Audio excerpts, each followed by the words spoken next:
Sebelum memulakan sebuah perniagaan, you perlu tahu bisnes apa yang nak buat. Okay. Lepas tu lokasi dekat mana you nak Location, buat. betul. Yang ketiga, siapa customer dekat sana.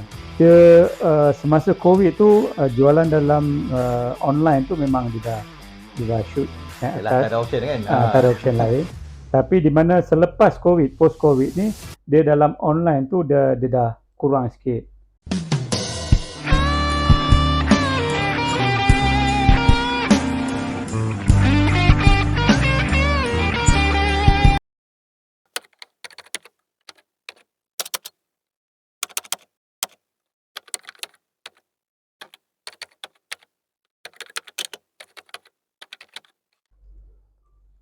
Bos Salim.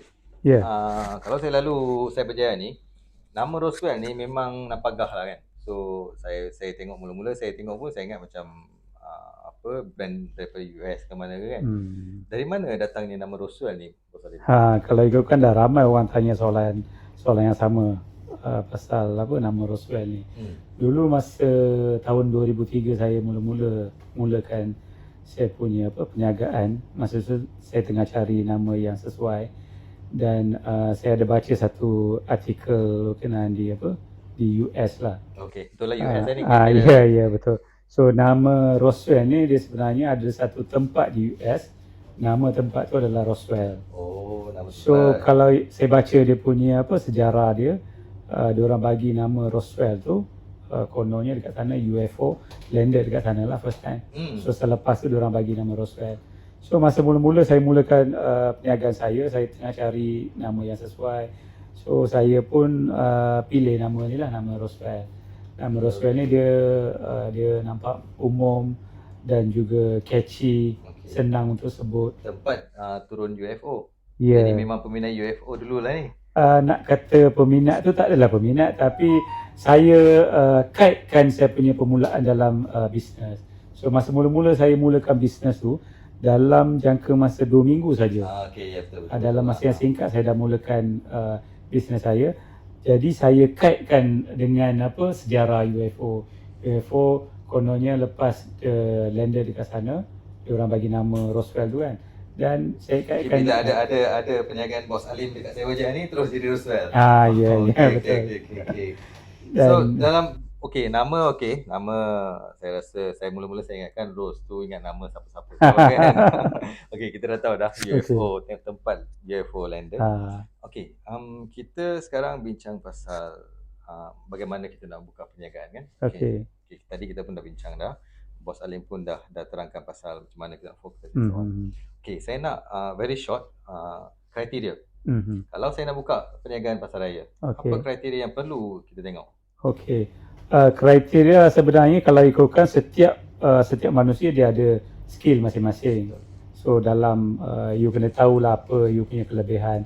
Lagi satu, sebelum memulakan sebuah perniagaan, you perlu tahu bisnes apa yang nak buat. Lepas tu lokasi dekat mana you nak buat. Betul. Yang ketiga, siapa customer dekat sana.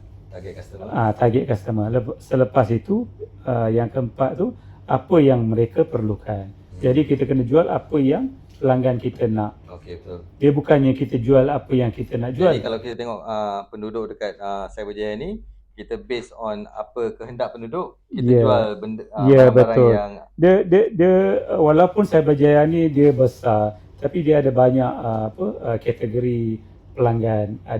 Ada yang berkeluarga, ada yang bekerja, ada student, ada foreign workers. Tapi kita kena pilih siapa kita punya pelanggan. Macam kita cakap tadi lah. So tadi kan kita bincang pasal digitalization. Ya, kan? betul. Jadi ada AI feature kat sini lah.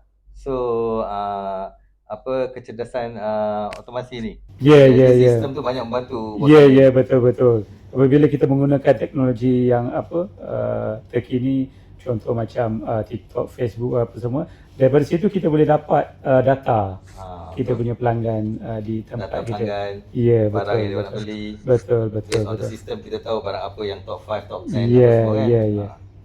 Okay, Bos Salim. Ya. Seterusnya kita nak bincang pasal digital marketing. Sekarang ni dunia dah digital 2024 ni. Ya, betul. So apakah adaptasi Roswell dalam digital marketing?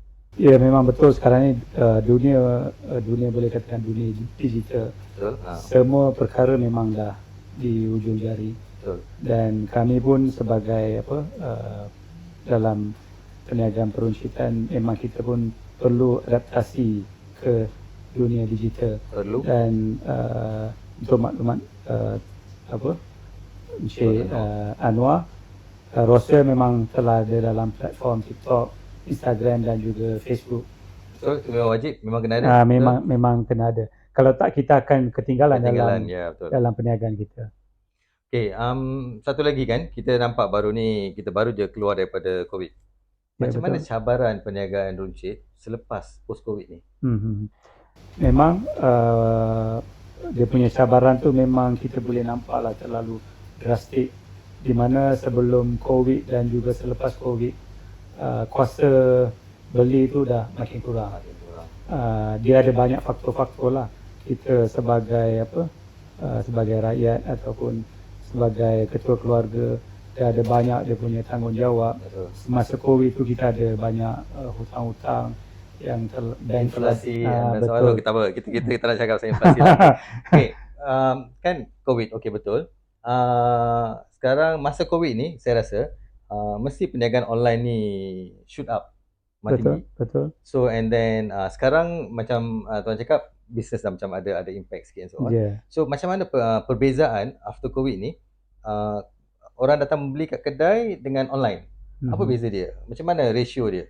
Dia semasa COVID tu jualan dalam online tu memang dia dah shoot ada option kan? Ada option lain.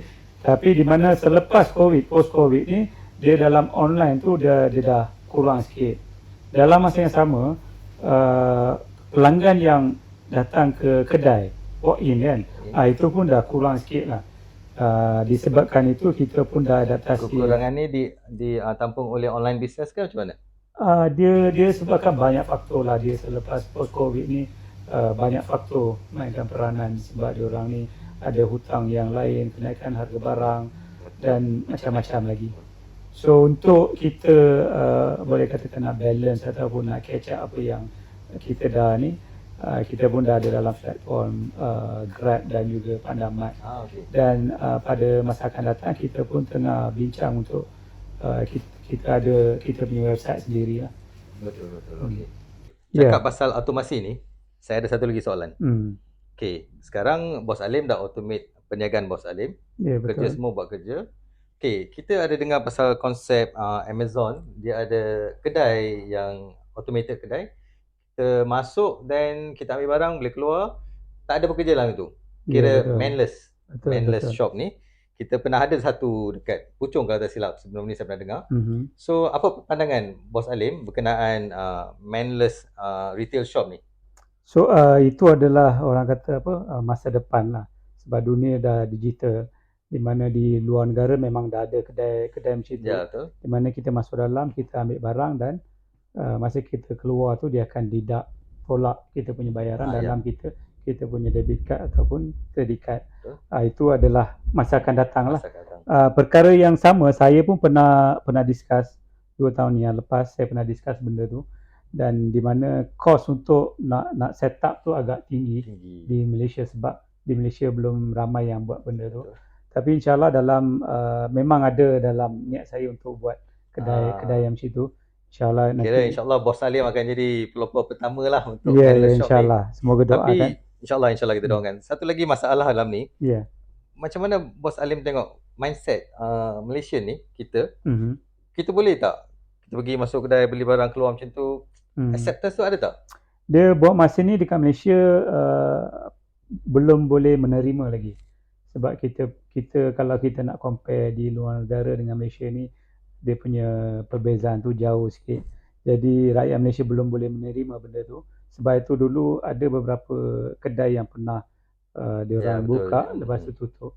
Sebab penerimaan tu belum ada lagi. Tapi insyaAllah di masa akan datang memang akan ada. Saya doakan dan saya tunggu dalam masa 2-3 tahun akan datang ni, kita akan ada Roswell manless. InsyaAllah. Mungkin drive-thru ke macam tu? Okay. Okay, sekarang kita dalam segmen Borak Business BSJ, segmen nasihat. Dalam segmen ni Bos Alim kena bagi nasihat kepada dua orang. Okay, senario ni. So Ali graduan muda, Siti usahawan muda. Pertama sekali untuk Ali. Untuk Ali mulakan perniagaan pasaraya ni, apa nasihat Bos Alim? Okey, Ali dia graduan muda, baru habis belajar. Kalau ikut saya punya nasihat, dia perlu bekerja di mana-mana syarikat dalam industri yang dia nak ceburi. Contoh kalau macam pasaraya, dia kena cari yang satu pasaraya kecil dan dia perlu bekerja di sana, cari pengalaman.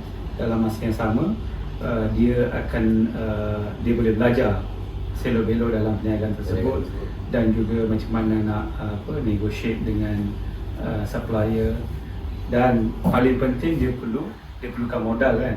So dia kena kumpul modal tu. So bila dia bekerja, dia dapat kumpul modal tu dan barulah dia boleh, bila dia dah confident, barulah dia boleh tak mudah juga kan. So pengalaman tu penting. Ya, betul. Kena kerja dekat mana-mana, timba pengalaman. Yes. Cari duit, kumpul duit, baru boleh buka. Ya, betul. Macam mana pula Tuan Adil untuk Siti ni? Siti usahawan muda. So saya rasa dia dah ada sedikit pengalaman. Baik. Mungkin duit pun dah ada. Baik. Apa nasihat Bos Alim untuk Siti pula? Siti walaupun dia usahawan muda, dia dah ada dalam dia dah mulakan perniagaan, tapi kita tak tahu dia dalam industri mana. Kalau dia nak mulakan industri selain daripada apa yang dia jalankan, benda yang sama juga, dia perlukan pengalaman. Jadi dia perlu berhubung ataupun bertanya dekat mana-mana ahli perniagaan yang telah berjaya. Ataupun untuk dia buka sekarang ni, pada masa sekarang ni 2024 ni, dia nak buka pasaraya. Is it a good decision? Itu terpulang macam yang saya cakap pada awal tadi, dia perlu buatkan survey di lokasi mana dia nak buka. Yang paling penting, dia masih baru, mungkin dalam bidang lain. Kalau dia nak mencuburi bidang pasaraya, dia perlu cari orang yang dah berjaya dalam bidang pasaraya tersebut. Betul. Dan dia perlu jadikan dia pada basic juga lah. Ya, betul. So, Bos Alim, saya nampak Bos Alim ni banyak masa. So saya nampak Bos Alim ni kejap pergi hiking, kejap pergi gym.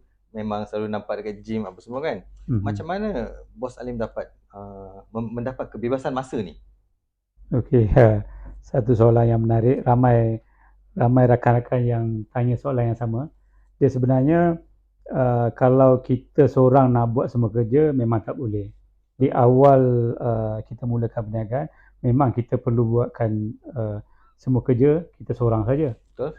Tapi kalau kita nak maju ke depan ataupun kita nak expand dalam kita punya perniagaan, kita memang perlukan orang, pekerja. So memang kita perlu ambil pekerja untuk menjalankan kerja-kerja yang perlu dijalankan. Betul, itu memang perlu ya. So daripada situlah dia macam satu kedai ni kita perlu adakan cashier dan pengurus dan admin dan juga pekerja memang pekerja ni kita perlu. So memang semua kedai-kedai ni pun daripada dulu pun, kalau kita tengok dulu, memang bos ada dekat kedai selalu. So bos memang sentiasa dekat kedai. Betul. Tapi macam Bos Alim ni tak ada dekat kedai. Macam mana ni? Itulah dia kesilapan ramai orang. Dia ramai boleh katakan majikan lah. Diorang nak buat diorang sendiri nak buat kerja diorang. Dalam erti kata lain, diorang tak percaya dengan orang lain. Yalah, saya lah pandai kan. Apabila kita fikir kita yang pandai, kita tak boleh maju. So kita perlu hire pekerja dan juga kita perlu create sistem kerja. Sistem kerja. Di mana kalau macam pekerja am tu dia kena buat kerja-kerja biasa.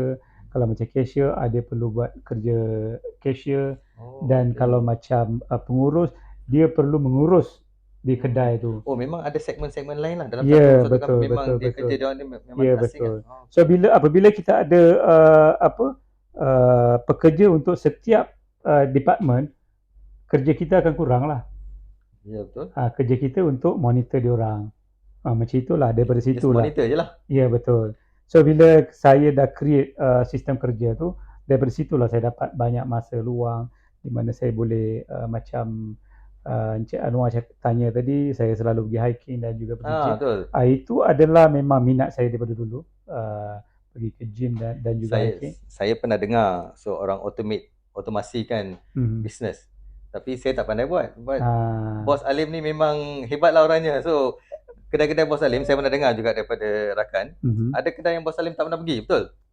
Itu memang betul. Dia bukan hebat lah, cuma kita orang kata apa, kita create sistem tu yang selebihnya kita serah kepada Allah Subhanahu Taala. Dia yang uruskan semualah. Okay, Bos Alim. Sebelum kita masuk rapid fire session, itu adalah session terakhir kita. Saya ada satu soalan. Okay.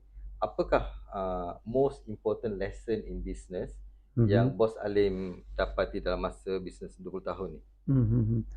Most important lesson yang paling penting lah dalam apa jua bidang yang kita lakukan, fokus adalah perkara penting. Yang kedua, konsisten.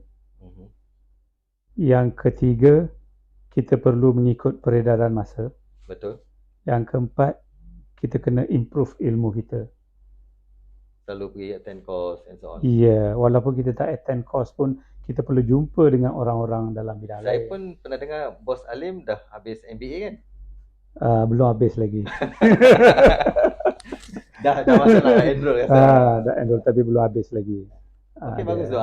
Itu penting untuk bisnes. Ya, betul. So itulah paling penting untuk yang paling penting kita kena improve diri kita lah. Self improvement. Ya, betul. Bos Alim, sekarang kita dalam sesi terakhir, rapid fire. Okay. Soalan pertama, kalau diberi peluang untuk lunch atau dinner dengan seorang personality, siapakah personality idaman Bos Alim? Personality Kamal Hassan. Okay, bagus. Then kalau lunch dengan dia, makanan idaman? Makanan idaman tak kisahlah apa-apa. Ayam. Okay. Bos Alim ni nampak macam ahli sukan. Okay, tengok bodybuilder macam tu kan. Okay. So kalau bisnes, kalau hari ni Bos Alim adalah businessman yang berjaya, kalau bukan businessman, di mana ke Bos Alim hari ni? Mungkin jadi pelakon. Alright. Bagus. Memang dia ada continuity ni. Favorite TV channel ataupun favorite TV show? Okay. Buat masa ni jarang lah. Dulu saya selalu follow CSI. Okay. Netflix ke ataupun teater? Teater. Kalau tanya pasal currency, digital money or physical money? Physical money. Kereta idaman? Of course, Ferrari. Okay, saya dah agak dah jawapan tu. Kalau holiday destination pula, Middle East ke Europe? Europe. Okay. Right. Saya ada satu soalan terakhir. Ini macam soalan kebat ni. Okay. So saya bagi masa sikit untuk fikir sebelum Bos Alim boleh jawab. Okay, baik. Kalau membeli shopping. Okay. 99 ke 7-Eleven? Dah tentu Rosyul Mat. Saya dah agak dah ni. Sebab tu saya bagi masa tadi. Okay. Saya bagi pihak diri saya dan juga kru Borak Business BSJ, saya mengucapkan terima kasih kepada Bos Alim. Okey, sama-sama Encik Anwar. Dalam masa yang sama, program hari ini agak berlainan sikit sebab selalunya saya yang interview orang. Hari ini Encik Anwar interview saya. Semoga perkongsian saya pada hari ini bermanfaat kepada semua penonton kita dalam YouTube channel dan sehingga kita jumpa lagi. Terima kasih. Kesimpulan kita pada hari ini untuk episod kita, bagaimana untuk memulakan bisnes pasaraya. Okay. So macam kita bincangkan bersama Bos Alim sebentar tadi, kita ada 4 key features. Satu, kita mesti fokus. So dalam apa-apa perniagaan, kita mesti fokus untuk menjayakan perniagaan kita. Keduanya, kita kena ada konsistensi. Kalau kita mula buat sesuatu perkara, kita kena konsisten. Betul Bos Alim? Betul. So 3 pula, kita kena komitmen. Komitmen kita mesti tinggi. Kita kena fully committed, 100% komitmen untuk berjaya dalam perniagaan. Nombor 4, macam Bos Alim cakap tadi, Bos Alim tengah buat MBA. Bos Alim tak berhenti berniaga walaupun dah 20 tahun Bos Alim berniaga. So learning is adalah satu perkara yang paling penting untuk kita berjaya dalam apa jua perniagaan. Betul, betul. Sebagai akhir kata, terima kasih sekali lagi. Sama-sama. Dan untuk penonton semua, tolong like, share untuk manfaat semua. And untuk menonton episod akan datang, subscribe channel kami, tekan butang loceng untuk notifikasi.